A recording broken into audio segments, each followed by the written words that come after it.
In this video, I will be showing you how to use the reverse tabular method. Here is an example we're going to use. We're going to divide this expression here. The first thing you will need to do is to determine the degree of the quotient that we're going to get after we have done the division. So to determine the degree of the quotient, you will divide the first term by the first term. And let's see how that is done. So we have x cubed divided by x, which is x squared. The highest exponent of this expression is 2.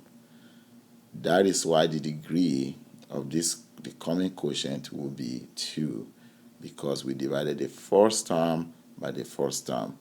We sort of basically subtracted the exponent. Remember, there's a 1 here that we can actually subtract 3 from 1 from 3 and get 2. So the degree is 2. All right. Now that means that the upcoming quotient will also have 3 terms. Remember that the number of terms is always 1 more than the degree. The number of terms is always 1 more than the degree. So this is basically what we need to find out first. Find the number of terms of the quotient, and that is going to be 3. Now that we know the quotient will have 3 terms, then we can begin to construct the table for our division. So we know that the table will also have a 2 terms for the divisor and a 3 terms for the quotient. That tells us that the table is going to have 2 terms by 3 terms, and so it's a 2 by 3 table that we're going to construct.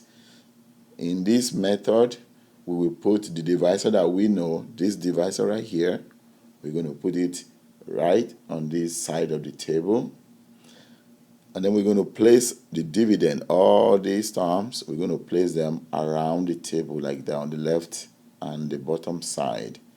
All right. The quotient we don't know is going to be what we are going to be using the table to determine. So here is the table now constructed with the divisor on this right side and the dividend all around, coming out from the intersections of the diagonals right there. So they're all coming out. So this is the first step to set it up. All right, set up the divisor and set up the dividend all around like that, coming out from these intersections. Our first step is to place, knowing that this x cube actually originally it came out from this top left box right here. So the first step is really pretty easy. All we need to do is to place this x cube back into the box from which it came originally, from which it was originally. So we place it back there. That is very easy because we'll be working backwards basically. So we just place it back into its box, and that's pretty easy step. Now that we know the content of this box right here, that will help us to figure out what will be coming up here. Because all we need to think about is what expression will I have to multiply by x to get x cubed. I will have to multiply x by x squared to get x cubed. That is how we got the x squared here. Our next step will be to figure out what will be the entry to this second box down here, because in this process we'll be trying to fill this box up, this table up, going column 1, then to column 2, then to column 3. So we have to be going down one column at a time. So our next step is to find what's supposed to be on this, inside this cell over here. Now, we know that this is going to be a product of this expression here and this expression here, because that was what we did when we did the tabular method. So remember, we're doing the reverse.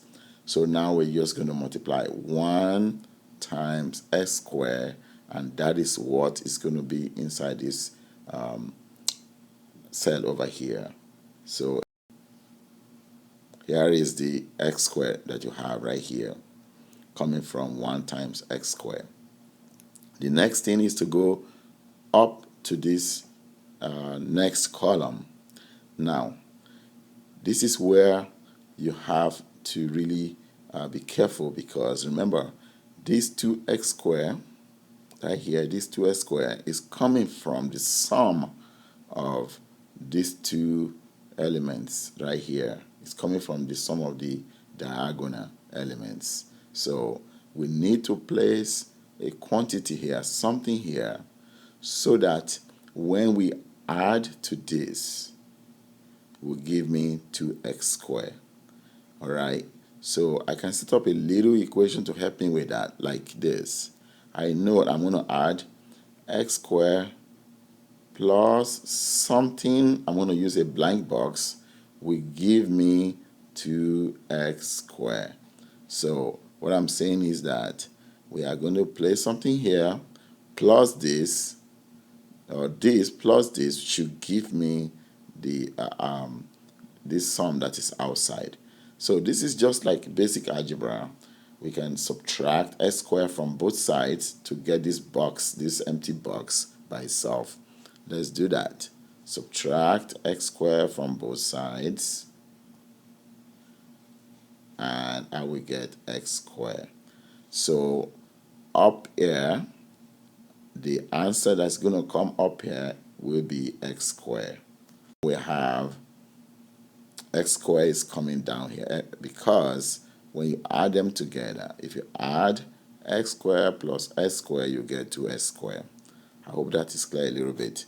Now we're going to go on to the next one. We're going to be filling out this, but first we need to determine what's going to be up here. Now that we know what's here, what is in this box over here, we can use that to help us determine what's going to be up here.